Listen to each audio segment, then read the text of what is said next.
नमस्कार, प्रभा साक्षी देख रहे हैं आप। आपके साथ मैं हूं अंकित सिंह। 5 राज्यों में विधानसभा के चुनाव होने हैं। ये राज्य राजस्थान, छत्तीसगढ़, मध्य प्रदेश, मिजोरम और तेलंगाना है। और इन राज्यों में अब चुनाव प्रचार धारदार होती दिखाई दे रही है। कांग्रेस की ओर से आज प्रचार करने के लिए राहुल गांधी जहां छत्तीसगढ़ पहुंचे थे, तो वहीं प्रियंका गांधी मध्य प्रदेश में थी।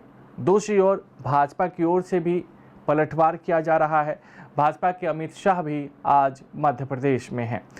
राहुल गांधी ने छत्तीसगढ़ में अपने संबोधन में साफ तौर पे कहा कि कांग्रेस की सरकार ने जो पिछले चुनाव में वादा किया था उसे पूरा किया गया। इसके साथ ही उन्होंने जातीय जनगणना वाला मुद्दा एक बार फिर से छत्तीसगढ़ में छेड़ दिया और भाजपा पर जबरदस्त तरीके से निशाना साधा।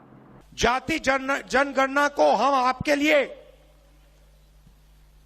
जल्दी से जल्दी करवा देंगे। दिल्ली में सरकार आएगी, जैसे हमने यहां कहा था 2 घंटे में काम शुरू हो जाएगा। और छत्तीसगढ़ में सरकार आएगी तो छत्तीसगढ़ की सरकार जाति बेस्ड सर्वे करवाएगी। और ऐसी मीटिंग में 5 साल पहले हमने कहा था, जैसे हमारी सरकार बनेगी, समय नहीं लगेगा, एकदम जो हमने वायदे किए हैं उनको हम पूरा करेंगे। और खुशी से मैं कहता हूं कि जिस काम को बीजेपी ने कहा था कि नहीं किया जा सकता, उस काम को हमने 2 घंटों में करके दिखा दिया पूरे प्रदेश को। 10,000 करोड़ रुपए किसानों का कर्जा माफ, बिजली बिल हाफ, किसान न्याय योजना 23,000 करोड़ रुपए 26 लाख किसानों को, मजदूरों को 7,000 रुपए 5 लाख मजदूरों को 7,000 रुपए हर साल, तकरीबन 760 करोड़ रुपए हमने दिए। प्रियंका गांधी मध्य प्रदेश के दामोह में थी। उन्होंने राज्य सरकार पर कई बड़े हमले किए। उन्होंने साफ तौर पे कहा कि लोग महंगाई से परेशान हैं, लोगों की बातें नहीं सुनी जाती, लोग पलायन कर रहे हैं। सुनिए प्रियंका गांधी ने क्या कुछ कहा। जैसे जब हम आरक्षण की बात करते हैं, अब ओबीसी, एससी, एसटी के आरक्षण की बात हम करते हैं, या हम कहते हैं कि चलो जातिगत जनगणना करो। इसका मतलब क्या है? जातिगत जनगणना का मतलब है कि गिनती कर लो।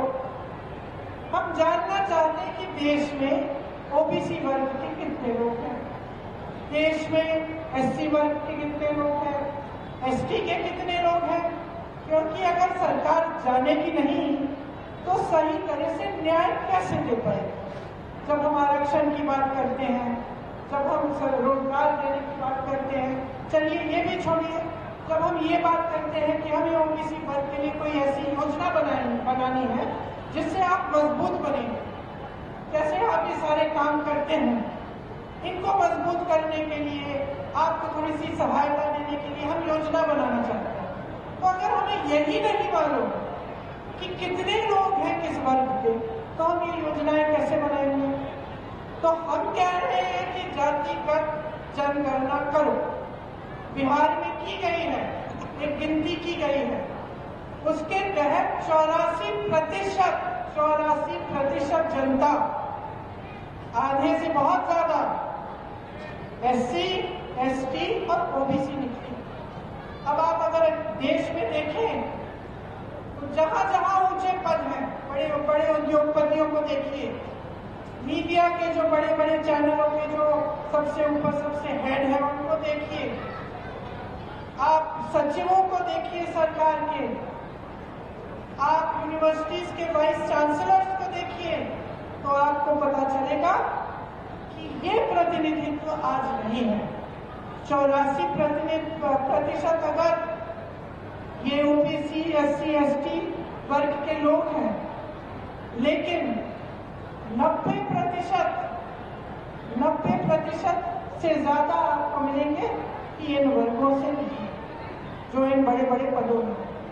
तो न्याय की बात है। प्रियंका गांधी के मध्य प्रदेश दौरे को लेकर राज्य के मुख्यमंत्री और भाजपा नेता शिवराज सिंह चौहान ने पलटवार किया। उन्होंने साफ तौर पे कहा कि कांग्रेस यहां झूठ की फैक्ट्री चला रही है।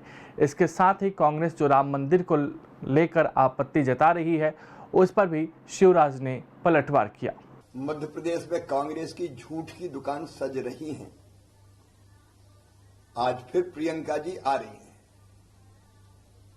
मैं सबसे पहले तो प्रियंका जी से यही सवाल पूछना चाहता हूं कि भगवान राम और भगवान राम के मंदिर से आपको तकलीफ क्या है? कांग्रेस ने शिकायत की है चुनाव आयोग को कि भगवान राम के मंदिर के फोटो होर्डिंग लगाए जा रहे हैं, वो निकाले जाएं। महाकाल महालोक के चित्र लगे हैं, वो निकालो। अब भगवान राम के होर्डिंग अगर लगे हैं तो राम तो रोम रोम में बसे हैं। राम इस देश के जन जन की सांस में बसे हुए हैं। कभी आप राम को काल्पनिक बताते थे, भगवान श्री राम को जो करोड़ों करोड़ों के आराध्य है। भगवान राम के बिना इस देश का काम नहीं चल सकता। कभी कहते थे कि मंदिर वहीं बनाएंगे, तारीख नहीं बताएंगे। अब तो तारीख पता है, 22 जनवरी। भव्य और दिव्य राम मंदिर बनकर तैयार है और प्रधानमंत्री जी के हाथों प्राण प्रतिष्ठा होनी है। महाकाल महालोक बना, आपने झूठे आरोप लगा दिए।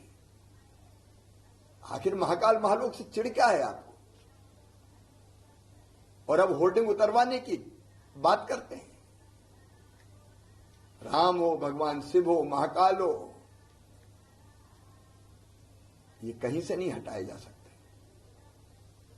लेकिन कांग्रेस बताए कि उसका दृष्टिकोण क्या है। औपचारिक रूप से वो क्या कहना चाहेंगे,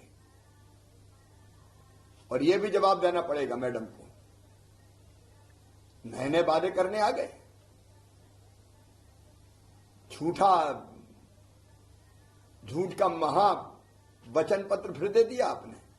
दूसरी ओर राजनाथ सिंह, जो कि देश के रक्षा मंत्री हैं, उन्होंने भरोसा जताया है कि इन 5 राज्यों में भाजपा चुनाव जीतने जा रही है। साथ ही साथ 2024 के लोकसभा चुनाव को लेकर उन्होंने कहा कि देश की जनता मोदी से कहीं ना कहीं प्रेम करती है और उनके समर्थन में खड़ी है। सुनिए राजनाथ ने क्या कहा। देश की जनता का पूरा भरोसा, पूरा विश्वास हमारे प्रधानमंत्री मोदी जी के प्रति है और 2024 के चुनाव में ये केवल मैं नहीं कह रहा हूं, बहुत सारे राजनीतिक विश्लेषक भी ये सच्चाई को स्वीकार करते हैं। 2024 में भी भारत का प्रधानमंत्री कोई बनने जा रहा है, क्लियर मेजॉरिटी के साथ, तो श्री नरेंद्र मोदी जी बनने जा रहे हैं। अगर आप भी लेना चाहते हैं देश दुनिया की तमाम जानकारी, तो आज ही सब्सक्राइब करें हमारे चैनल को। साथ ही नीचे दिए बेल आइकन को जरूर दबाएं ताकि हर अपडेट आप तक पहुंच सके।